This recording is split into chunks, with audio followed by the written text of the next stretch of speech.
मुंबईची भाषा मराठीच यात दुमत नाही, भैयाजी जोशींचं स्पष्टीकरण.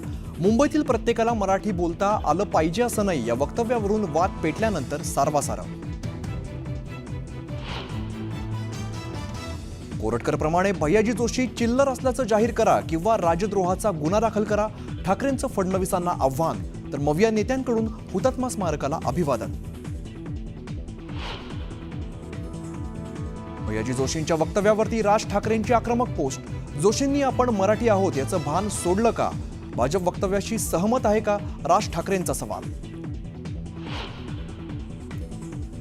वाल्मिक कराडची संपत्ती ही धनंजय मुंडेंचीच, मनोज जरांगेंचा दावा.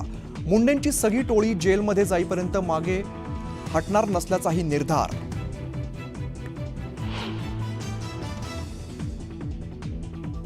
कृष्णा आंधळे जिवंत आहे की नाही मला शंका, पोलिसांनाही सापडत नसल्याने आंधळेचा खून झाल्याचा संशय. संजय शिरसाट यांचं मोठं विधान.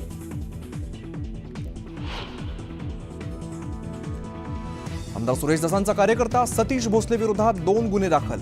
कारमध्ये नोटांचं बंडल फेकतानाचा व्हिडिओ अंजली दमानी यांनी पोस्ट केल्याने कारवाई. सतीश भोसलेवरती कारवाई व्हायलाच हवी, मारहाणीच्या घटनेचं समर्थन करणार नाही, आमदार सुरेश धस यांची प्रतिक्रिया. रायगडमध्ये महायुतीत वाद पेटला. थोरवेंनी तटकरेंना दिली औरंगजेबाची उपमा, तर थोरवे गद्दारीची विलावळ, अनिकेत तटकरेंचा पलटवार.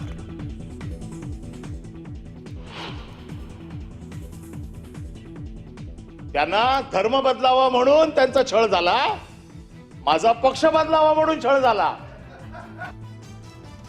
पक्ष बदलावा म्हणून माझा छळ झाला, ठाकरेंच्या पक्षाचे आमदार अनिल परब यांचं विधान परिषदेत वक्तव्य.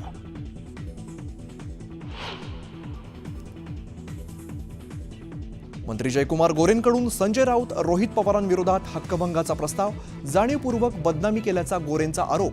तर गोरेंविरोधात तक्रार करणारी महिला 17 तारखेपासून उपोषणाला बसणार. राहुल गांधी महाराष्ट्राच्या दौऱ्यावर. धारावीतील चर्मकार बांधवांशी साधला संवाद. राहुल गांधींनी स्वतः शिवली लेदरची बॅग.